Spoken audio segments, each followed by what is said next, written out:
Il est de plus en plus présent dans les blocs opératoires.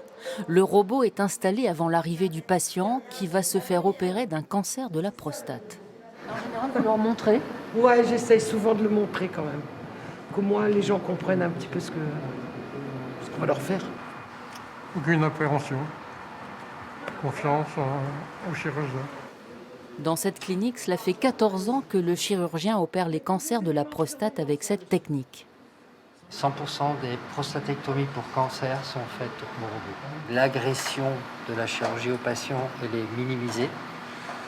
Et la qualité de la chirurgie, elle est optimisée. Vous allez pouvoir regarder le match ce soir? J'espère. Bah oui, Bon, oui. on va finir pas trop tard.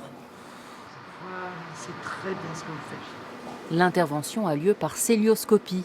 Dans les petites incisions, les instruments chirurgicaux introduits sont reliés au robot. Tout droit. En fait, il faut avoir une mobilette dans sa vie. Allez-y encore, avancez encore. Contrairement aux opérations classiques, le chirurgien est à distance derrière une console d'où il dirige les 4 bras dans le corps du patient.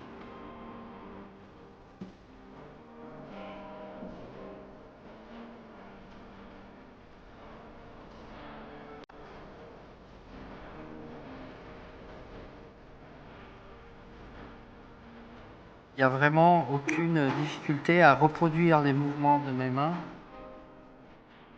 L'intelligence de ce système, c'est que ça reproduit exactement au millimètre près les mouvements que je donne avec ma main.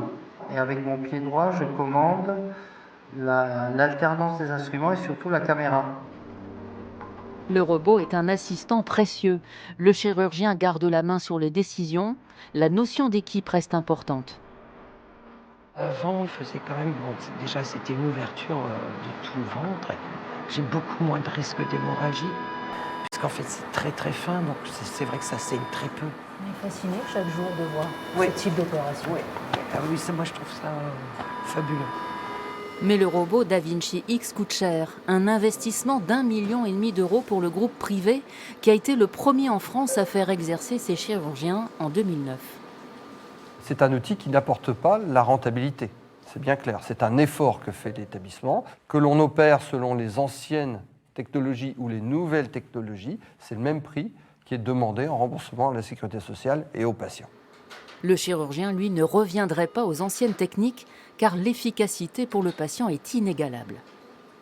Les suites post-opératoires sont beaucoup plus simples et le patient il est beaucoup plus rapidement autonome en termes de continence, de reprise des activités, reprise du travail.